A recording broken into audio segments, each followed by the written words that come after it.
it's not inconsistent for people to be wrong about an objective principle. In fact, it follows that people will be wrong often. The problem that I'm having, and I don't think you've ever really been able to explain, though you've artfully moved into other areas, is that the left today wants to go the wrong direction. The left today is purposefully attempting to say that membership in groups should grant you rights. You should have more legal rights because of your membership in specific identity groups. They let, for example, just to like name a few because we're getting to the end here, the Biden administration attempted to put DEI quotas on every company that was listed on NASDAQ on their board membership. The SEC passed a rule in the Biden era to do that.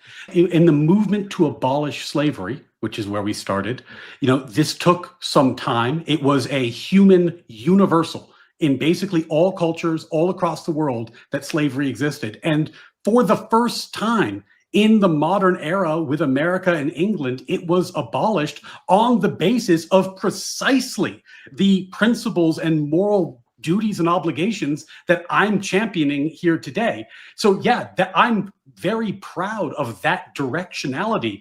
What bothers me, Pisco, is that when in the modern era, having learned that lesson over the bloody arc of history, the left decides, you know what, we should, as long as we're the good guys, we should be able to discriminate on the basis of race.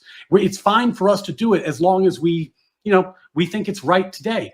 What they're doing is they're running in the wrong direction. And just like, I don't hold Newton accountable, or I hold him, let's say, less accountable for making mistakes in physics that he couldn't possibly have corrected. It would be very weird today for a physicist to make arguments based only off Newtonian physics, ignoring relativity. Jefferson knew better. But Jefferson knew better. So can I give you a quote about that? Yeah. So here's a fun one. This is Abraham Lincoln debating Douglas on the topic of whether or not slavery should be allowed. And he said, I believe the entire record of the world, from the date of the Declaration of Independence up to 3 years ago, may be searched in vain for one single affirmation from one single man that the black race was not included in the Declaration of Independence.